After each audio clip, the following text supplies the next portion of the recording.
You ever notice how you can be in a room full of people and still feel completely alone?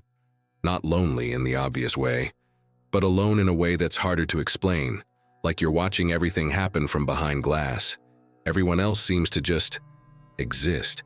They laugh at the right moments, they know what to say, they move through conversations like it's the most natural thing in the world.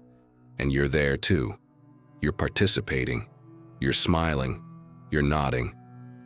But inside, there's this constant hum of observation, this awareness that never turns off. You notice the micro-expressions people make when they're pretending to listen. You catch the slight pause before someone agrees with you, and you know they don't really mean it. You feel the shift in energy when you've said something that made the room uncomfortable, even if no one else seems to register it. Most people don't live like this. They're not analyzing every interaction while it's happening. They're not replaying conversations for hours afterward, dissecting what they said, what they should have said, what that look meant, why there was that silence. But you are. And here's the part nobody tells you. This isn't a flaw in how you process the world. It's a completely different operating system. While most people experience social situations on the surface level, your mind is running multiple programs simultaneously. You're not just in the conversation, you're watching yourself have the conversation. You're monitoring reactions, you're calculating social dynamics, you're tracking patterns. It's exhausting because you can't turn it off. You can't just be present without also being aware that you're being present. You can't enjoy a moment without simultaneously observing yourself enjoying it. This creates a strange kind of distance, even with people you care about. Even in moments that should feel intimate. You know too much about the mechanics of human interaction to fully lose yourself in it. You see the performance aspect of socializing that others don't consciously notice. The scripts people follow, the roles they play, the way everyone's sort of pretending to be more certain than they actually are. And once you see it, you can't unsee it. So you learn to play the game too. You develop your own scripts, your own performance. You get good at making people comfortable, at saying the right thing, at being who they need you to be in that moment. But it doesn't feel authentic. It feels like you're translating yourself into a language other people can understand. And in that translation, something essential gets lost. Here's where it gets painful. The loneliness isn't about being alone. It's about being surrounded by people who will never fully understand how your mind works, who will never see the version of you that exists before the translation. You can explain it. You can try to tell someone what it's like. But the words never quite capture it.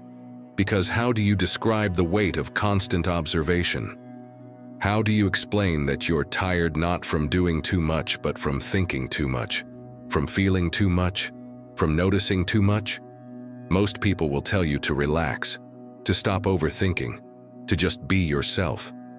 As if you have a choice. As if you can simply switch off the part of your brain that sees patterns in everything. That connects dots others don't even know exist. That feels the emotional undercurrents in a room like changes in air pressure. You've probably tried to be more like them. More spontaneous, more carefree, more present. But it never lasts, because you're not built that way. Your mind isn't designed for shallow processing.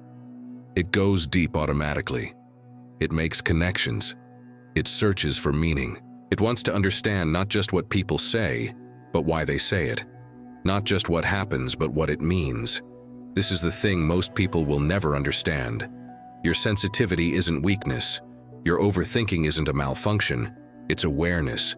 You're picking up on things that are actually there.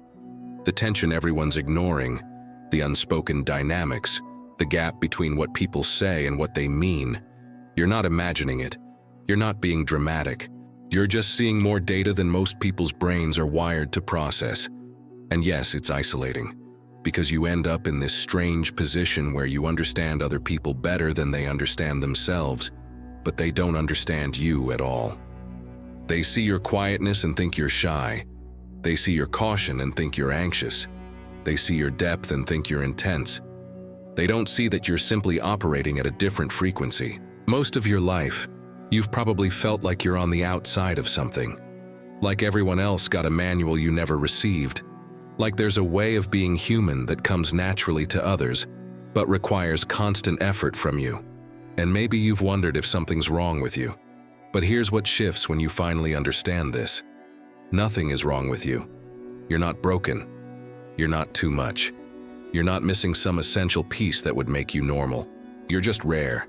The kind of mind that sees beneath surfaces, that feels the weight of things others barely notice, that processes the world in layers instead of accepting it at face value. That mind doesn't come standard. It's not better. It's not worse. It's just different. And the loneliness that comes with it isn't something to fix. It's the price of depth in a world that mostly operates on the surface. Most people will never understand how your mind works. But you don't need them to understand. You just need to stop apologizing for it.